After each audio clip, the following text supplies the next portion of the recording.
Welcome everybody to this ICA webinar.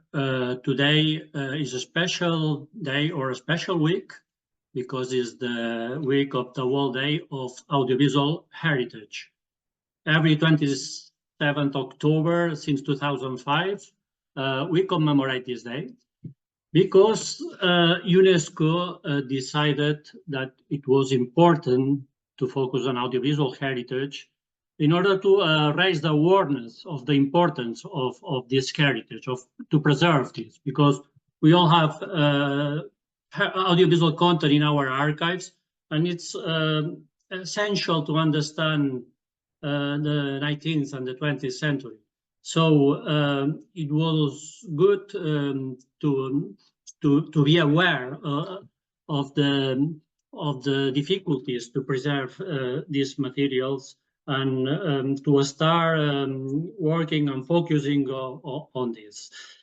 So this day, this World Day, it's led by CCAAA, and it's good to know because this is a coordinating council, and the CCAAA coordinates on behalf of UNESCO, and the organizations that are part of this coordinating council are organizations that are mainly focused on audiovisual, like EMEA, IFLA, IASA, FIAT, FOCAL, CEPAP, ARSC, and ICA. ICA also is part of this because as ICA and its members have an important responsibility on this audiovisual heritage. Okay, so for today, this is the first seminar of the 3 seminars that we will in ICA, we will organize this week.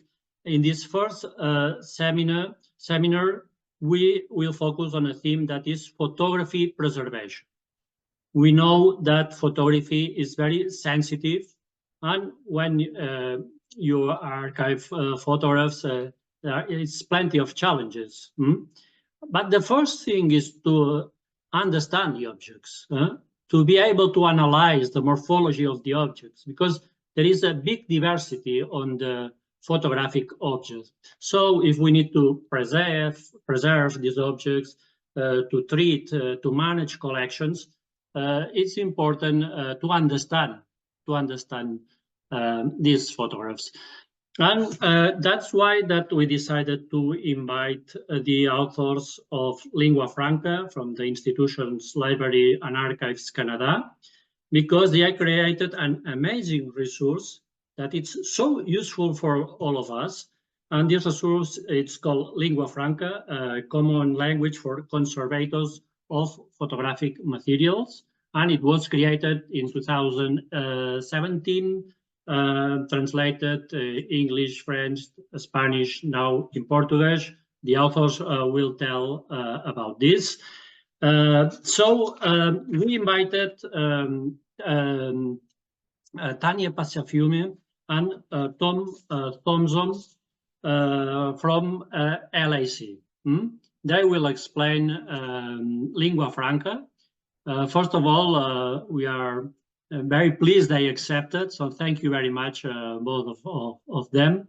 And I just read a short introduction of them. Tania Passafiume, she's the head conservator of photographic materials for Library and Archives Canada since 2005. She was graduated in Queen's University Masters in Art Conservation program, and then she specialized in photographs, works on paper, and books. She moved to Rochester, and she spent three years there. We all know how important is Rochester for photography conservation. So she spent 3 years there at George Eastman House in the program in photographic preservation and archival practice, and that was a certificate. And then she was a Mellon Fellow in the Advanced Residency Program in Photography Conservation. And later, she also was a Mellon Fellow in the Art Institute of Chicago in photographic and conservation. The other speaker is Tom Thompson. He is working in Library and Archives Canada since 2002, and she is an innovative person. She works in the innovation of engaging audience, something that is really essential for archives, and nowadays is an important part of our work. So she worked in different projects like podcasts, for example, one successful podcast, in Discover Library and Archives Canada in 2012, and then she worked on ebooks, and one of these ebooks is Lingua Franca. Then he continued working in different projects, and now in this year, for example, he's working in a podcast series entitled Voices Revealed, and it's based in oral history. So I think all this sounds very, very interesting for this webinar today. Thank you again to the speakers. Thank you to all of you for attending this. And please let me say that if you have any questions, you can go to the Q&A box and write there the questions. At the end of the speech, Tania and Tom, they will answer the questions. Okay, so thank you again, and I give the floor to Tania Passafiume and Tom Thompson. Hi, everyone. Hi. Before we get started, we just wanted to acknowledge that our offices located in Ottawa and Gatineau are on the unceded, unsurrendered territory of the Anishinaabe Algonquin Nation, whose presence here reaches back to time immemorial. Okay, so now the PowerPoint. Okay. Share.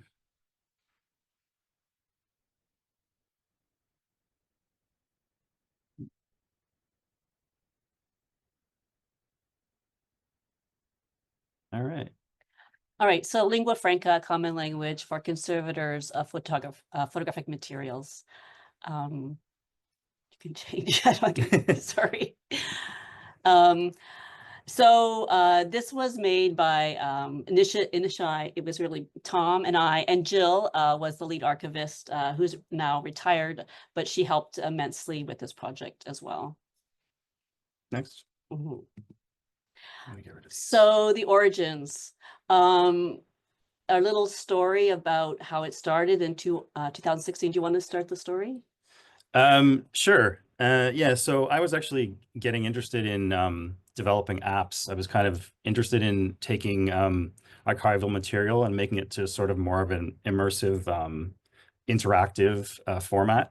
And because I have zero background in coding, I was told that apps was probably not, at that time at least, the way to go back then.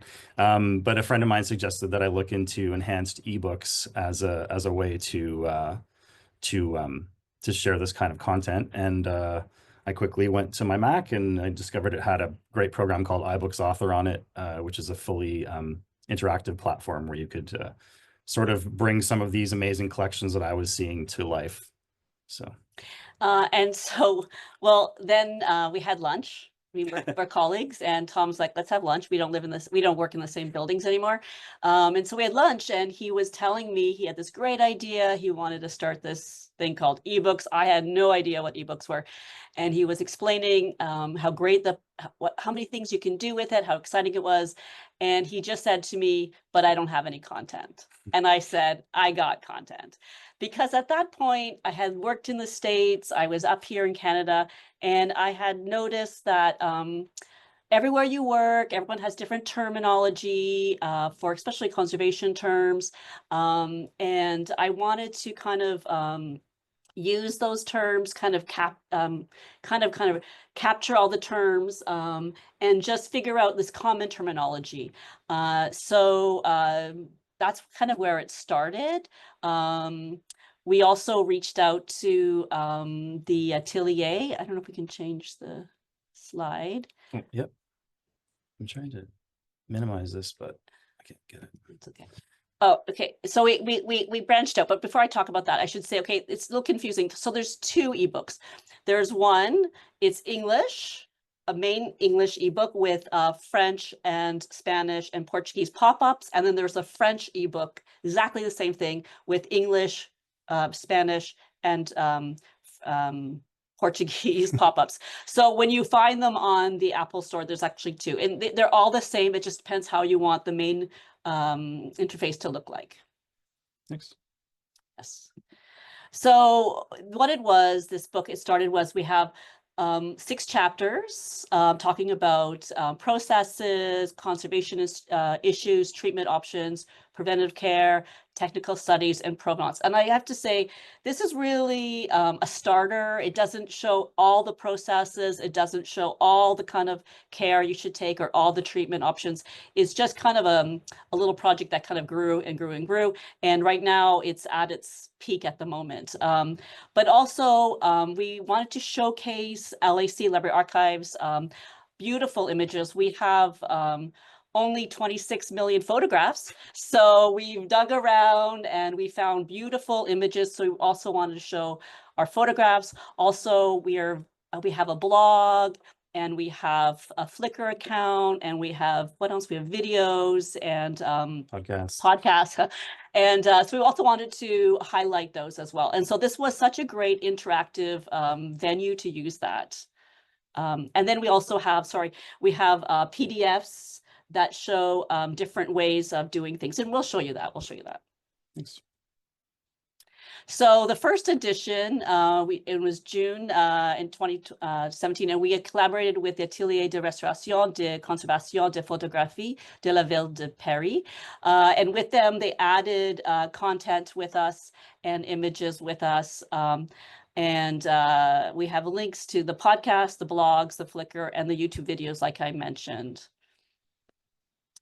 And so, surprise, we were really surprised a few days later that we actually reached #1.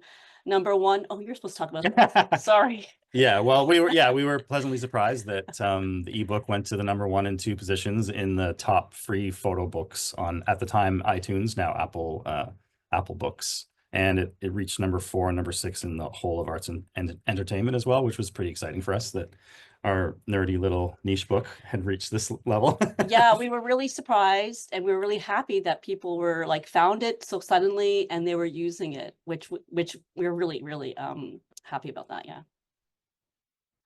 And then the second edition, we launched a year later. We added more content and more, that's where we added these PDF, how-to PDFs, more Flickr pages and discovery blogs. I didn't realize until I saw the PowerPoint the other day how much bragging we're doing in this presentation, so apologies. Yeah, that we were happy to see that once we added the new content, one of the kind of neat things about when you put out an ebook and you create an update, it will actually notify everyone who has already downloaded it. There's a new version available, and so we were pleased to see that it was still resonating with people and they were going and downloading the new version. And then things just kind of popped up like a year later. We don't really know why it got back up on the ratings. We think obviously maybe a school was using it and asked the students to look at it to get that many views. That's what we can assume. And this is the third edition. So this edition in 2021, we added a Spanish translation in the pop-ups. And thank you for the translations, everybody who helped greatly because they had to translate the French and English and make sense, of course. More bragging. I'm going to move on. Okay, more bragging, yeah. And then again, a few years later, the Getty posted something on their Twitter account, a digital resource, and we got #4 again. So it's really fun to see how it, for us, suddenly it pops up in the ratings again. And it really makes sense that we made this project to have all these people use it. Again, bragging rights. Again, something happened and people downloaded it and we used it. So again, we were very happy. So this is what it would look like in the The Apple Bookstore. Apple Bookstore, if you're looking for it, this is kind of what you see when you're looking for it. Gives you kind of examples. It's 90 pages.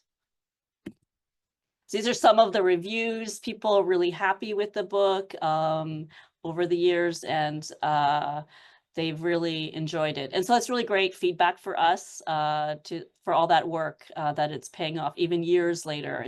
It's wonderful. And now we just launched yesterday. Is it yesterday? The Portuguese pop-up translations. And thank you so much to Luisa and Clara and Elia in all their departments and everyone who helped out, because we know it's a lot of work and to put this together. I do have to say what was interesting about this particular edition was what happened was Clara had reached out to me a few years back and said that she really wanted a Portuguese, she's from Brazil, a Portuguese version. And I said, yeah, sure, but you have to do it. and then it was quiet. That's what happens. Sometimes people do pop up and ask us to do things like that. And it's really on their shoulders to, get together and get the people together to do the translations. And then I think a year or two later, Luisa and Elia contacted me and said, we want to do one. And I said, oh, do you know each other? They had known of each other, but never met because of the photographic community. So we got them together. We had meetings and they worked together quite perfectly, I think, seamlessly. But the only trick with this one was, which wasn't a trick, but it was interesting for me, was maybe the Brazilians didn't use a certain word that the Portuguese use in Portugal. So you'll see beside certain words, there's either a bracket BR or a bracket PT to identify the different language words that they would use in the different countries. So I thought that was really interesting. To share that and maybe use both of the words. And I just wanted to do a quick kudos to Tania for entering actually all of the Portuguese descriptions because I was too busy to do so. So I trained her and she did it wonderfully and very quick. So that was a big help. So this is the final one, the final one right now. So we have 64 pages of content and we have 62 pages of that online to our collection and a lot of videos and PDFs and podcasts, like I keep saying, and blogs and Flickr pages and YouTube. So it really, we're really showcasing our collection at the same time. And our social media as well. And our social media as well. Yeah. Oh, yeah. Yeah. And as of this morning, we're #1. So I was really happy to see that. People were busy downloading. I know in Brazil and in Portugal, they were busy, showing their work to their colleagues and their friends, which is wonderful. And I hope people will use this ebook. So, this is. Oh, okay. So just while I have you, I just want to discuss very briefly another ebook that I worked on with my very talented colleagues. Beth Greenhorn in particular was instrumental in the project management, and Kim Dubois. This was a pretty ambitious project where we asked our Indigenous staff at LAC to identify items in the collection that were relevant to them and write essays about this content, including audio-visual material, photographs, basically everything in our archives. And in a sense, what they were actually doing was recontextualizing this, this content from a new perspective that was less settler oriented, I would say. And so that was a really quite an exciting project. And we were very pleased that Apple got on board with us and actually gave us an Apple News story on the first National Day of Truth and Reconciliation in Canada. So that was a pretty exciting project. So I encourage you, if you're interested in this sort of thing, to have a look at that as well. There's a lot of the bit more audio visual material in that one, and One of my favorite parts is the authors who are speaking in their traditional language. So that was another pretty exciting project to work on. So we're just going to say the thank yous now, because after this, we're going to actually show the ebook and it's harder to go back and forth. So I'm going to say the thank yous now to, again, Jill, all our LIC colleagues over the years helped us and supported us comms, and all the photographers and everybody. There's a lot of people involved in this. Again, the International Council of Archives here for inviting us to give a talk. It's wonderful. To the Paris contingent, ARCP, for all their work back in 2017, for all the Spanish translations over the that period, which is wonderful, for all the university students, and for Rosina, who helped out, and for David Franch as well, of course, connecting us. And then for the Portuguese translations, Luisa and Clara and all her team at the Instituto Moriela, sorry if I say that wrong, Salas, sorry, and Elia Rolado, sorry, and her students at the Department of Conservation and Restoration at the Nova FCT. Really appreciated everyone who works really hard on these books.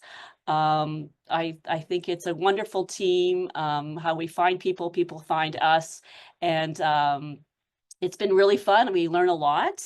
I learned a little bit more Portuguese, and so I thank you everybody for helping. So now we're gonna just actually open the ebook and go through a few pages. See if I can, there we go.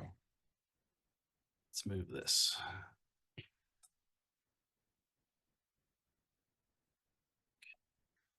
So this is the first chapter, is processes, and let's just first chapter. So we're just going to go through a few. Yes. You want to go to the first? Yeah. So I want to go to page 4. So okay, page 4. So this is a page I picked because you can pull down under albumin the word variants, and pop up. Those are different words you would use maybe for albumin paper. People may have used those well. And then you can go down to the pop-up FRA, which is French, read it in French. You can go to ESP, read it in Spanish, go to Portugal. And so here's that example I was saying. After certain words, there's bracket PT or PTBR. So in the different countries, they might use certain terminology more frequently than the other. And then if you click on related media, we will get out of the ebook for a second, and it goes to our Flickr account about this artist, Mio, one of our famous artists, photographers that we have. Let's go back to the ebook. Let's see if we can get back there. Oops. Take us a second. There we are. So let's just slowly go to page 9. These are all these all go full screen, by the way. They all go full screen. And I will say, if the best experience of this is on an iPad, because you can actually pinch and zoom. All of the images in this are very high resolution, so you can get into really quite incredible detail into some of these. Page 9. Just showing off some Okay, of our sorry. amazing collection while we go. So this one, again, the variants are there, the buttons for the French, the Spanish, and the Portuguese is all there. This one, if you go to the related media at the bottom, it goes to a, let's just wait, it's a bit slow over here. Where's it gonna go? We're just waiting. We sort of made these a surprise intentionally. We didn't Yeah. say what they were going to be, so it's sort of like finding little Easter eggs. Yeah, so this one's a podcast about William Topley, who is the photographer of the image that we saw in the ebook. So, you know, a little bit more information. Here's the transcripts of the podcast, but you can listen to it. We will not listen to it. Oops. So, and then this is, oh yeah, so we did it so that it changes from a negative, it's actually a negative, and we show the positive so you can see what it would look like. That was just fun for me to do that. Yeah, we were looking for fun, innovative ways to use ebooks, and Tom really found a lot, I thought. So Next. yeah, next is page 15. We'll just slowly go through. There's one that was from the Atelier. Atelier sent Paris. that one. This is That's a beautiful beautiful image. I mean, we just love the images too. We were just looking for beautiful images. This is no, we didn't do Turkey Lady. There's another. There's another image that this is. I'll just put it in. You see the dog in the front. He has like 8 legs. Kind of a funny picture. He must have moved when the camera was filming, taking the photograph, and so it's a very funny dog. We don't have dogs like that usually. Putting it mildly. Yeah. Okay, so this one again, we have the variants, we have the French and the Spanish and the Portuguese. And what I want to point out here is the bottom, it says PDF. So there's 8 of these around. So these are in within the ebook. So this one talks about the different stages of acetate and how to identify it. We have a lot of acetate in our collection, so we actually use this quite often, this PDF internally. So we hope that these PDFs, the 8 PDFs, are not translated, and it's only translated in French and English, unfortunately. We never asked the translators from Spain or from Portugal to translate these. Because it's a lot. It's a lot. It's a lot. Yeah. Yeah. So we'll go back to the ebook.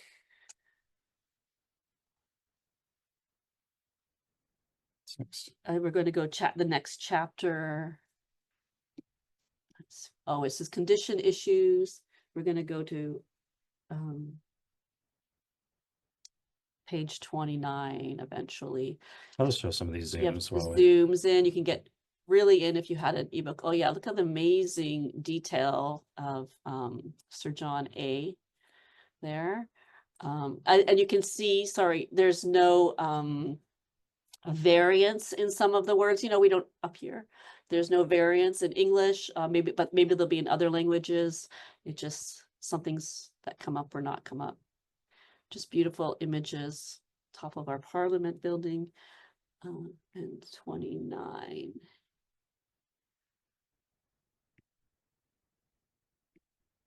Oh yeah, so this is again, this was actually it's the touch to zoom for this one. You know, it's a scratch. But I love this image. I don't know. We have to look at the images, and he's on this tightrope, and he has this like ring around his ankles, and he has the pole. I mean, just the image alone is wonderful, I think. I still have one of those stereoscopes that I could use this on. Oh, that'd be fun to see. My sister gave me one, so yeah, I can just get right in there and look. Yeah, it's a scratch, I know, but it's identifying, because sometimes people don't know what you're talking about, but a scratch is a scratch. I understand that. Oh, and then the MECAN on this. So everyone, as you see, has this link, and it goes back to.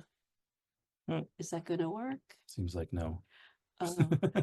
Okay, so it doesn't work on this computer. Yeah, anyway. So they all link back to the items. Yeah, so the link at the bottom there, it says link to LAC. So every image is linked you know why? Because Zoom is blocked at LAC. That's probably why it won't. Yeah. So every image is linked to our catalog number, and it gives you even more information about that individual image, but we can't open it because of Zoom. And the next one would be the next chapter. We'll just treatment options, and I'm looking for page 41 eventually. So we did videos. So here's a time lapse. I'm showing colleague Wojtek something, little measuring thing, and how we do this. I call it the French inlay because actually I learned it while in France. They don't call it that, but I call it that. Also, people call it window inlays. But see, that's another example where I learned it. That's what we called it. But other places call it something else. So he's just doing this beautiful technique. It's a very, I think, a common technique in many places. I'm not going to get into the treatment of it, but it's a nice little video of Wojtek preparing the piece. And he doesn't work that fast usually. He's pretty fast though. He's pretty fast. He's more slower. Oh, we got a bit more. We just finished this video up, and I guess I tell him he had to finish the job. Sorry, Wojtek.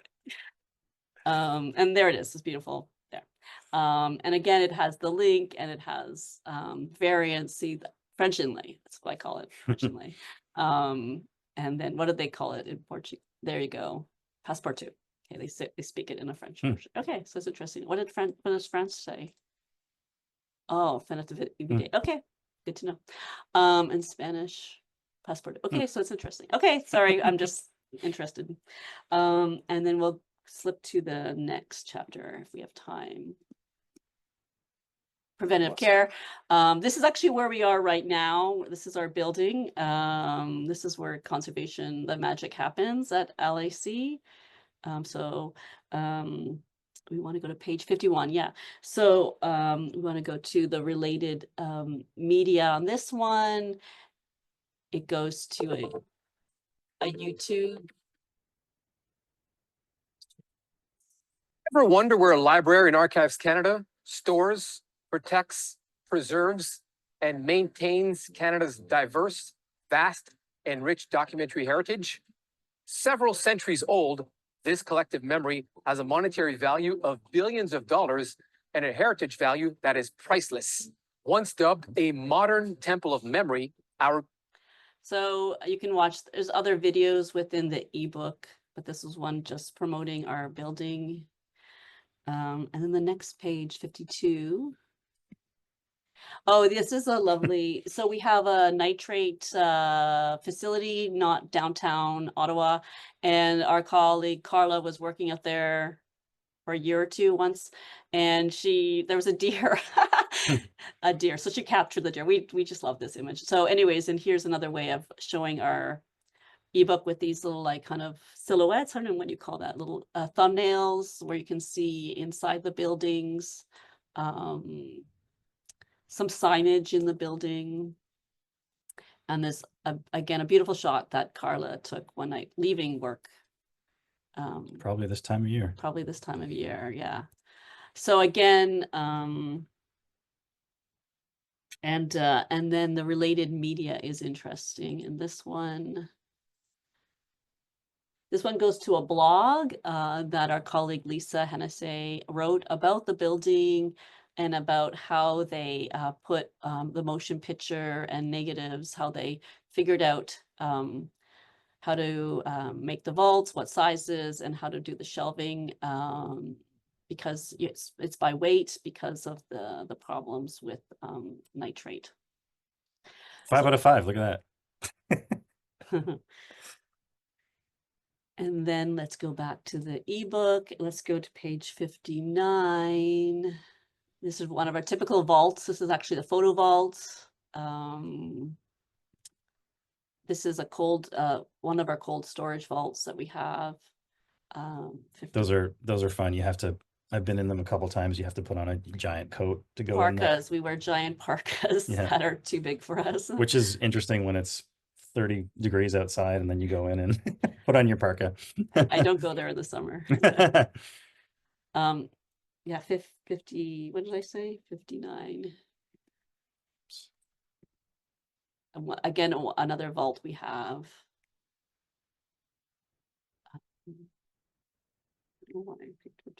Oh, this is why. So again, they all look the same, as we keep saying.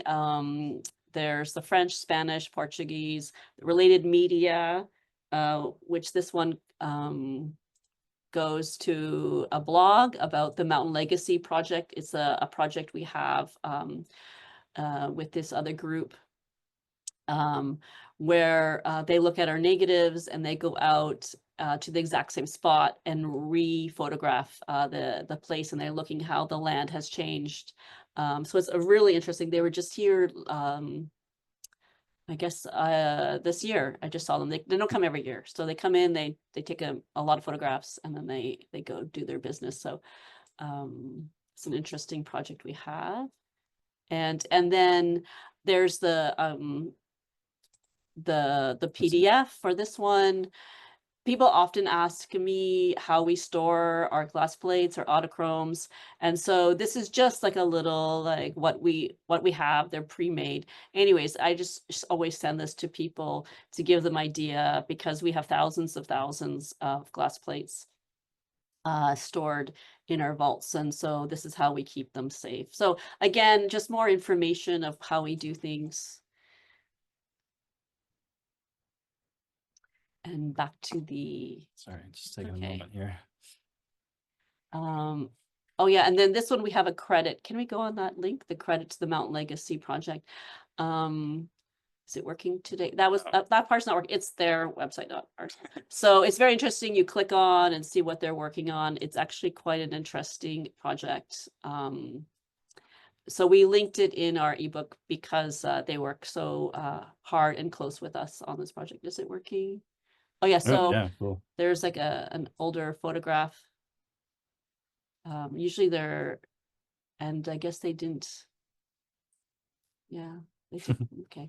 Sounds a great one. Yeah, well, it was in the field. It was in the field back then. You can see trees there. Yeah. And then back to the ebook page. We want to go to page 61. Oh wait, can you go back for a second? So I didn't show you. So the two images, the top, the one that's black and white. So that's the original glass plate. And then the color one underneath that is what it looks like now. So it's a bit different, a little bit more trees. The road has kind of changed a bit, I think. So that's the kind of project they work on.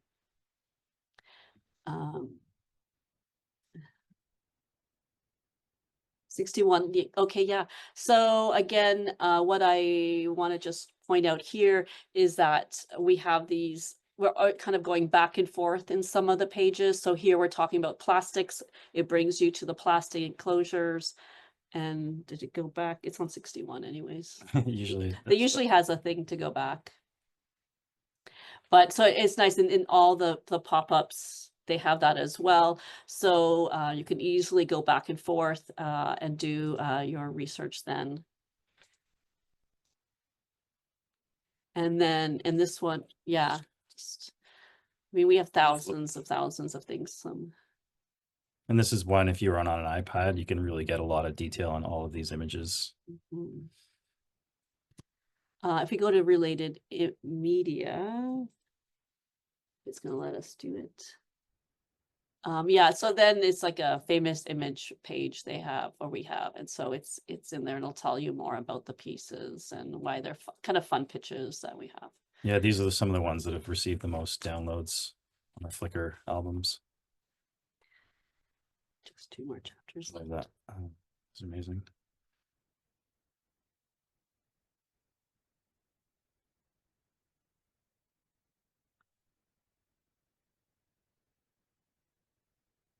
There's a lot of them. So now we want to go to the next chapter. Technical studies. We're going to slowly go to page 70. This part was fascinating to me, learning about this process. It was really the microfading test. Yeah. Oh. And this too. Oh, Let's just show this. okay, It's let's kinda show cool. the video. Sure. Little polarizing. Oops. Polarized. Little techniques we use for quick identification. You can see the colors there. And this is You know, raking light we use a lot. This one I really like if you want to. It looks very flat on this image. But when you do on raking, you can see little paw prints. You see the little paw prints? There's one down here too. So this was going on exhibition. It's just a little side story. And the archivist curator was asking me, you know, how's it look? And I said, did you look at it? And she said, yeah. I said, did you look at it on raking light? And she said, no. So I kind of put it in the lab. And when she came in, she saw the paw prints. So we think, and the paw prints are actually on the side too, of the mount. So we think that this particular artist, photographer, had a cat in his studio because it's really stuck in the image layer. I could not remove it.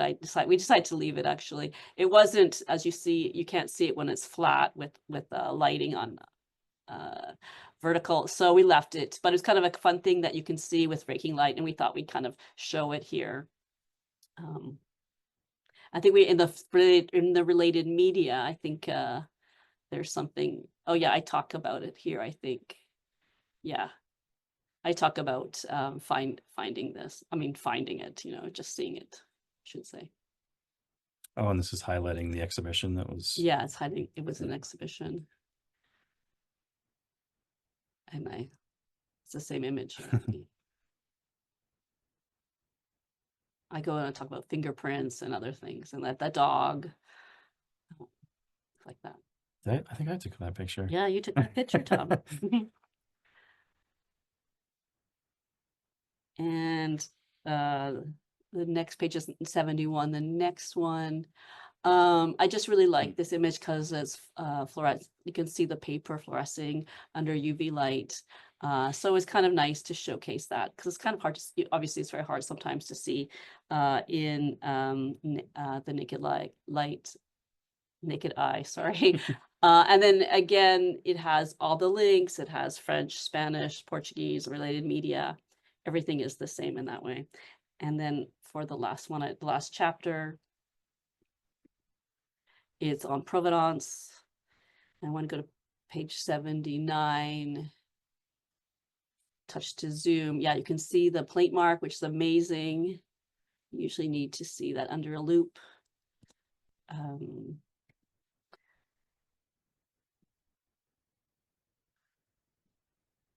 79.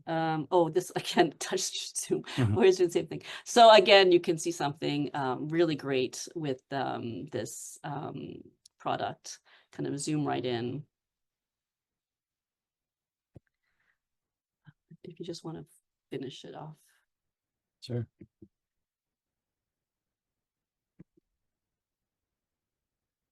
Glenn Gould, those of you who know our famous Canadian pianist. Some of us at LAC are obsessed with him. We have his piano, don't we? Still have his piano? No, we donated it to the NAC. That's true. I was very disappointed. It actually used to be in our lobby, which is probably a conservation nightmare, come to think of it. Yeah. But it was amazing when people could come in and actually play it. Anyone could play it. It's pretty amazing. Yeah, so we tried to choose images that had stories for us and for other people. This is a beautiful St. Baptiste Day. It's Bastille Day, hand-painted daguerreotype we have. Gorgeous. Yeah. So, and then the credits going back and forth, acknowledgements. And thank you again, everybody. And then just our mandate, that's not been translated. It's only translated in French. And then it's the mandate of the atelier in Paris. And that's the ebook.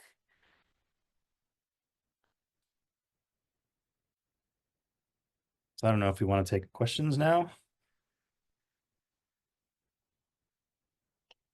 Anyone there? Oh, there you are. Yes, I appear again. Now it's time for questions. So some of them are written in the Q&A box, so I will read. I start with the first one. Carmen, she asked, is it possible to implement or to extend the project to African countries? If yes, what about criteria, procedures? I'm from Congo, Brazzaville. I don't know. We'll explain one problem. I would love to. The only problem is the product I used for the development of this ebook is actually discontinued.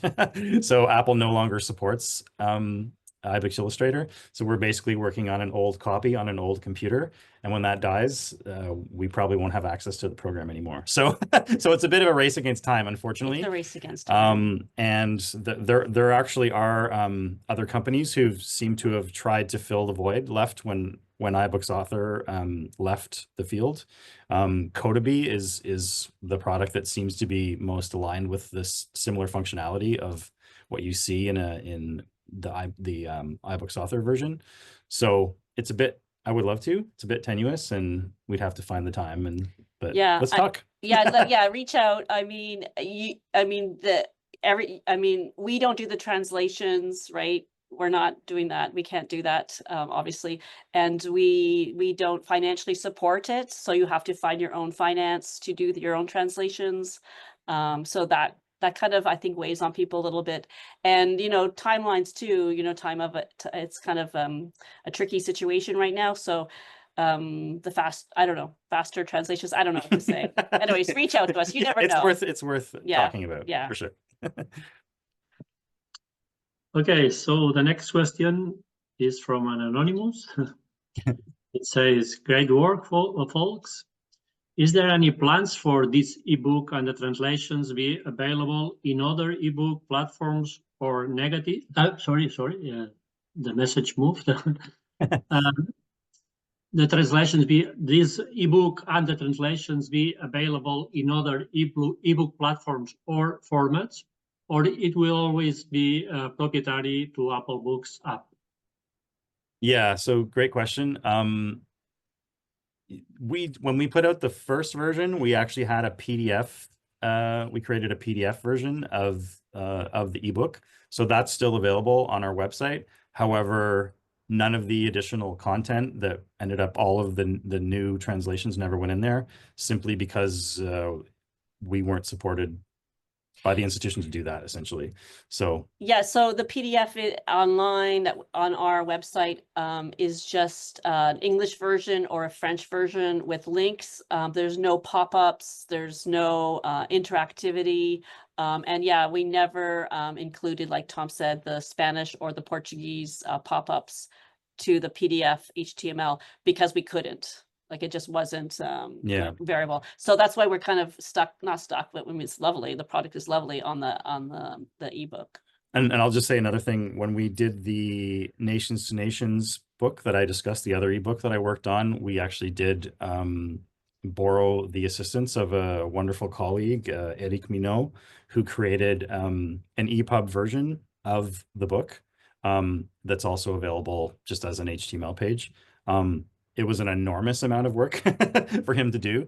So we would have to probably get some pretty hefty additional funding to be able to create. And we would love to obviously have a more universal product, but it's an enormous task. To give you an example, I think some of the things that I was able to do in iBooks Author, my colleague was creating from scratch essentially. And so for every one mouse click I had to do, he was doing something like 8.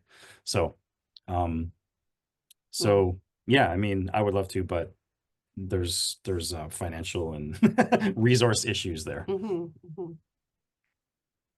Okay, Alexandra, a very specific question. Wonderful to see the archives, thank you. What is the standard resolution you use for scanning images and negatives? Are contact sheets scanned and archived as well for context? That one is Is that the question for the ebook or just generally? Like generally. Just generally? I guess it's generally, yeah. Oh, I don't. Yeah, that's not really our field anymore. Sorry, that you can always email me again, and I can direct you to the right person. And photo conservation, that's another area. That's the digitalization group that does all the scanning and photography of all our collection. So they will know. So if you again contact me, I can always get you to the right person to answer those questions. I can answer from my experience in CRTI, and our standard resolution is 4,000 pixels for the long side. It's I think what it recommended as an average, what is recommended in the PAAG guidelines. Okay, sorry. I go to the next question. Okay, Margaret says, I'm not sure whether you said it, but I would like to know the source of your funding for this project. The source of funding, well, we at LAC, we did our own internal, but for, you know, the Spanish translation and the Portuguese translations, I don't know if they got external funding or if how they worked it. I don't know. Do you know, David, how they did in the Spanish version? The university, was just internal? Yeah, it was internal, yeah. Yeah, Yeah, I'm yeah. assuming it's internal, but I'm not sure. You can always reach out to those areas, those countries and those people who worked on it, and maybe they found external, I don't know. Yeah. But as far as the making of the book here was really just Tanya and I. Yeah. Didn't have anyone else, I don't think. No. Yeah. We had a lot of nice folks specifically digitizing stuff for us. Yes. But I also did a lot of the photography and video. Yeah. Yeah. And when we had in-house communications and in-house, they did translations to French for us or to English for us, and they had editors internal. So we had a lot of internal people in 2017 who did it. Yeah. The next two questions from Yusuf are in French. Peut-on avoir ces documents pour consultation en site, en PDF? So I can translate. Can we have these documents for consultation? I mean, in website, in PDF.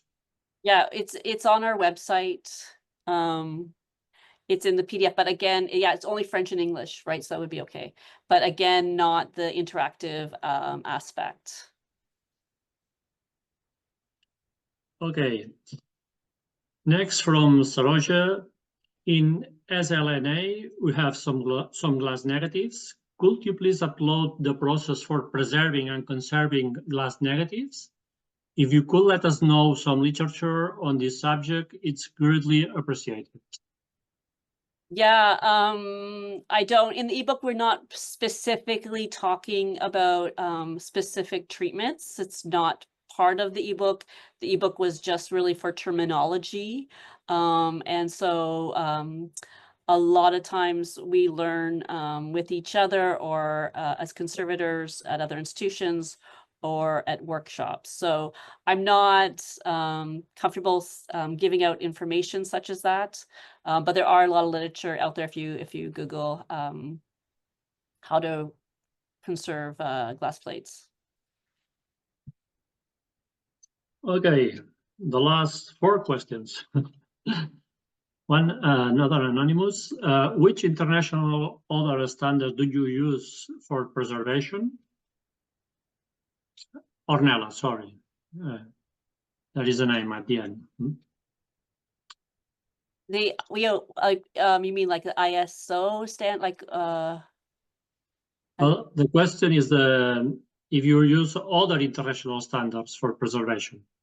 Oh,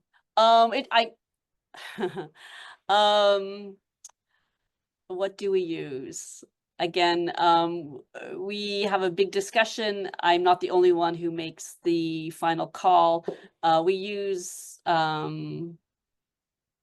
don't even know right now. I'm thinking what we use, but anyways, we use the international standards. We have a lot of we're based in Ottawa, so we're very close to CCI, the Canadian Conservation Institute. So they give us a lot of standards as well. We follow what they recommend, and they usually are international standards. Okay, Sianda, thank you for such a brilliant innovation. Did you face any challenges regarding the copyrights of the work included in your ebook from South African archives?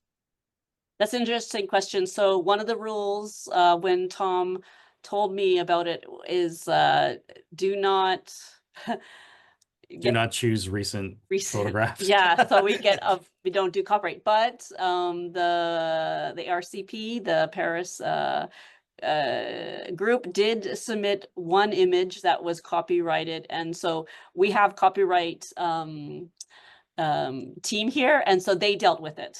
So again, we have a big team. We're not the only one. So in those little things that come up, we have a team to deal with that. And again, that was the first edition. Since we're not adding any more content, just translations. Clara Moschiaro, a congratulations message. Probably you know her. Yeah, Clara. It was an honor to be part of this project. My colleagues and I had a lot of fun while doing it. We hope we can collaborate in other projects with you guys. It is really important we expand our professional communication. Yeah, thank you, Clara, and your team in Brazil. She did the Brazilian Portuguese part, and it was wonderful to work with your team, and I really appreciate all the work.